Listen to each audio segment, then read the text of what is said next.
ಗುರು ಇವತ್ತಿನ ಒಂದು ವಿಡಿಯೋದಲ್ಲಿ ಈ ಶ್ರಿಮ್ಸ್ಗಳ ಬಗ್ಗೆ ಸಂಪೂರ್ಣ ಮಾಹಿತಿನ ತಿಳಿಸ್ಕೊಡ್ತಾ ಇದ್ದೀನಿ.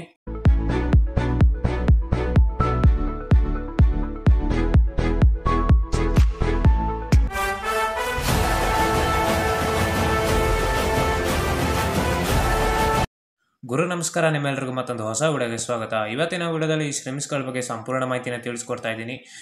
ಕೇರ್ ಯಾವ ಥರ ಮಾಡಬೇಕು, ಫುಡ್ ಏನು ಕೊಡಬೇಕು, ಟ್ಯಾಂಕ್ ಸೆಟಪ್ ಯಾವ ಥರ ಇರಬೇಕು, ಅಥವಾ ಇದರ ಜೊತೆ ಬೇರೆ ಯಾವ್ಯಾವ ಮೀನನ್ನು ಸಾಕ್ಬೋದು ಅಂತ ಹೇಳಿ ಸಂಪೂರ್ಣ ಮಾಹಿತಿನ ತಿಳಿಸ್ಕೊಡ್ತಾ ಇದ್ದೀನಿ. ಅದಕ್ಕಿಂತ ಮುಂಚೆ ಚಾನಲ್ಗೆ ಏನಾದರೂ ಹೊಸಬ್ರಾಗಿದ್ದರೆ ಅಂದರೆ ಈಗಲೇ ಸಬ್ಸ್ಕ್ರೈಬ್ ಮಾಡ್ಕೊಳ್ಳಿ.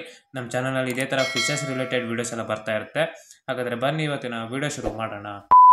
ಈ ಶ್ರಿಮ್ಸ್ ಅನ್ನೋದು ಒಂದು ಸಣ್ಣ ಜಾತಿಗೆ ಸೇರಿದ ಮೀನು ಅಂತಲೇ ಹೇಳ್ಬೋದು. ಇದನ್ನು ನಾವು ಕನ್ನಡದಲ್ಲಿ ಸೀಗಡಿ ಅಂತ ಕೂಡ ಕರಿತೀವಿ. ಇದರಲ್ಲಿ ದೊಡ್ಡ ಸೈಜ್ ಇರೋದನ್ನ ಆಲ್ಮೋಸ್ಟ್ ಅಲ್ಲಿ ಎಲ್ಲ ತಿಂತಾರೆ, ಬಟ್ ಇದನ್ನು ತಿನ್ನೋಂಗಿಲ್ಲ, ಯಾಕಂದರೆ ಇದು ಪೆಟ್ಟಾಗಿ ಸಾಕಕ್ಕಂತಲೇ ಹೇಳಿರೋದು. ಈ ಶ್ರಿಮ್ಸ್ ಅನ್ನೋದು ಸುಮಾರು ಜನಕ್ಕೆ ಗೊತ್ತಿರಲ್ಲ, ಯಾಕಂದರೆ ಪೆಟ್ ಶಾಪಲ್ಲೆಲ್ಲ ಕಮ್ಮಿ ಇದು ಸಿಗೋದು. ಹಾಗೆ ಇದ್ರ ಬಗ್ಗೆ ಜನಕ್ಕೆ ಐಡಿಯಾನೂ ಇರಲ್ಲ ಹೇಗೆ ಸಾಕೋದು ಅಂತ ಹೇಳಿ. ಈ ವಿಡಿಯೋದಲ್ಲಿ ಸಂಪೂರ್ಣ ತಿಳಿಸ್ಕೊಡ್ತೀನಿ ಯಾವ ಥರ ಸಾಕೋದು ಅಂತ ಹೇಳಿ. ಅದಕ್ಕೆ ಎಂಡ್ ತನಕ ನೋಡಿ.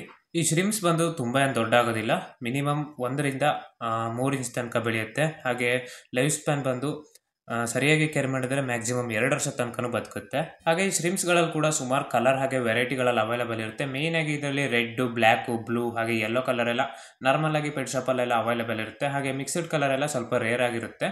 ಪ್ರೈಸ್ ಕೂಡ ಕಮ್ಮಿನೇ ಇರುತ್ತೆ. ರೇರ್ ವೆರೈಟಿ ಹಾಗೆ ರೇರ್ ಕಲರ್ಗೆ ಸ್ವಲ್ಪ ಜಾಸ್ತಿ ಪ್ರೈಸ್ ಇರುತ್ತೆ. ಮೊದಲಿಗೆ ಈ ಶ್ರಿಮ್ಸನ್ನ ಯಾವ ಥರ ಕೇರ್ ಮಾಡೋದು ಅಂತ ಹೇಳಿ ನೋಡೋಣ. ನೀವು ಇದಕ್ಕೆ ಜಾಸ್ತಿ ಏನು ಕೇರ್ ಮಾಡಬೇಕಂತಿಲ್ಲ, ಈಸಿಯಾಗಿ ಇದನ್ನು ಕೇರ್ ಹಾಗೆ ಮೇಂಟೆನೆನ್ಸ್ ನೀವು ಮಾಡ್ಬೋದು.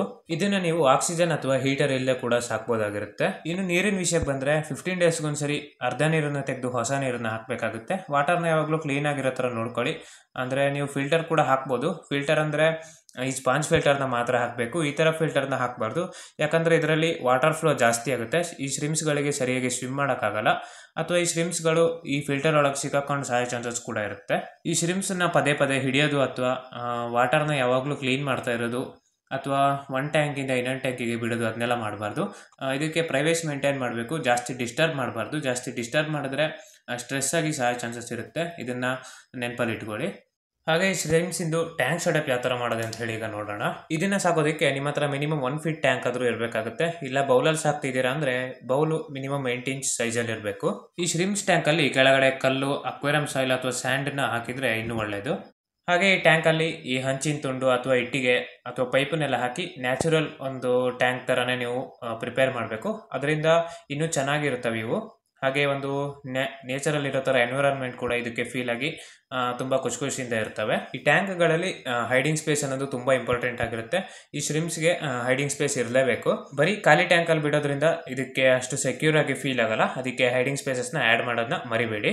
ಹಾಗೆ ಈ ಟ್ಯಾಂಕಲ್ಲಿ ಲೈವ್ ಪ್ಲಾಂಟ್ಸ್ ಇರಲೇಬೇಕು, ಅಥವಾ ಜಾಮಸ್ ಅಂತ ಹೇಳಿ ಬರುತ್ತಲ್ಲ ಅದು ಇರಲೇಬೇಕು. ಯಾಕಂದರೆ ಇದು ಎನಿ ಟೈಮ್ ಈ ಪ್ಲ್ಯಾಂಟ್ಸ್ಗಳಲ್ಲೇ ಇರುತ್ತೆ. ಅದಕ್ಕೆ ಈ ಪ್ಲ್ಯಾಂಟ್ಸ್ ಹಾಕಿದರೆ ತುಂಬ ಒಳ್ಳೆಯದು. ಆಲ್ಗೆ ಇದ್ದರೆ ಇನ್ನೂ ಒಳ್ಳೆಯದಾಗಿರುತ್ತೆ. ನಿಮ್ಮ ಟ್ಯಾಂಕಲ್ಲಿ ಯಾವಾಗಲೂ ಆಲ್ಗೆನ ತಿನ್ಕೊಂಡು ಇರ್ತವೆ. ಈ ಶ್ರಿಮ್ಸನ್ನು ನಾರ್ಮಲ್ ಟ್ಯಾಂಕ್ ಅಲ್ಲದೆ ಪ್ಲಾಂಟೆಡ್ ಟ್ಯಾಂಕಲ್ಲಿ ಕೂಡ ಸಾಕ್ಬೋದು. ಈಗ ಆಲ್ಮೋಸ್ಟ್ ಆಲ್ ಎಲ್ಲ ಜನ ಪ್ಲಾಂಟೆಡ್ ಟ್ಯಾಂಕನ್ನೇ ಇಡ್ತಾರೆ. ಅದರಲ್ಲಿ ಆಲ್ಮೋಸ್ಟ್ ಆಲ್ ಜನ ಈ ಶ್ರಿಮ್ಸನ್ನೇ ಬಿಡ್ತಾರೆ, ಯಾಕಂದರೆ ಇದು ಒಂದು ಒಳ್ಳೆ ಲುಕ್ಕನ್ನು ಕೊಡುತ್ತೆ. ಹಾಗೆ ಪ್ಲಾಂಟ್ಸ್ಗಳಿಗೆ ಕೂಡ ಯಾವುದೇ ಥರ ಡ್ಯಾಮೇಜ್ ಮಾಡೋದಿಲ್ಲ. ಈ ಶ್ರಿಮ್ಸನ್ನು ನೀವು ಪ್ಲಾಂಟೆಡ್ ಟ್ಯಾಂಕಲ್ಲಿ ಕೂಡ ಸಾಕ್ಬೋದಾಗಿರುತ್ತೆ. ಇದನ್ನು ಸಾಕೋದಕ್ಕೆ ಅಕ್ವೇರಿಯಂ ಇಲ್ಲ ಅಂದರೆ ನೀವು ಇದನ್ನು ಟಬ್ಗಳಲ್ಲಿ ಕೂಡ ಸಾಕ್ಬೋದು.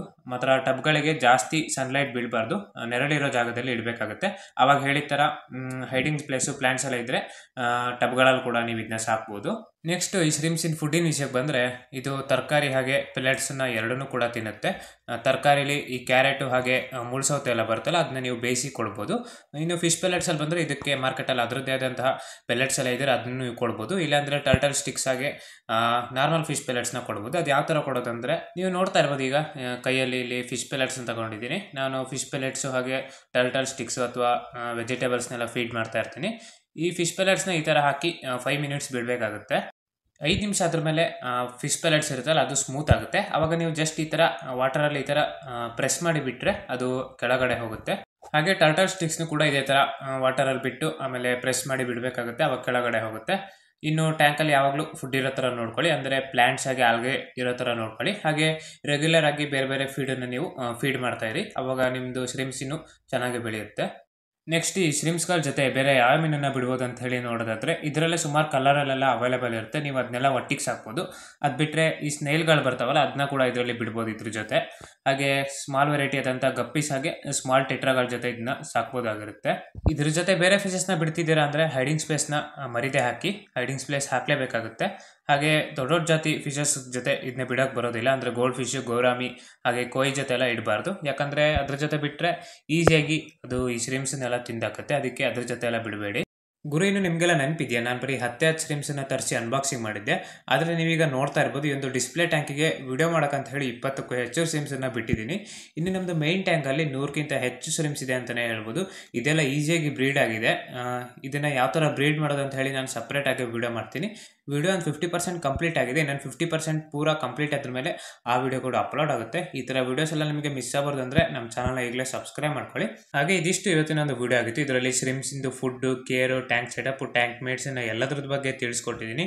ಈ ವಿಡಿಯೋ ಇಷ್ಟ ಆದರೆ ವಿಡಿಯೋಗೊಂದು ಲೈಕ್ ಮಾಡಿ, ನಿಮ್ಮ ಫ್ರೆಂಡ್ಸ್ ಜೊತೆ ಶೇರ್ ಕೂಡ ಮಾಡ್ಬೋದು. ಏನಾದರೂ ಡೌಟ್ಸ್ ಇದ್ದರೆ ಕೆಳಗಡೆ ಕಮೆಂಟ್ಸ್ ಮಾಡಿ. ನೆಕ್ಸ್ಟ್ ವಿಡಿಯೋದಲ್ಲಿ ಮತ್ತೊಂದು ಯೂಸ್ಫುಲ್ ಕಂಟೆಂಟ್ ಜೊತೆ ನಿಮ್ಮ ಮುಂದೆ ಭೇಟಿ ಆಗ್ತೀನಿ.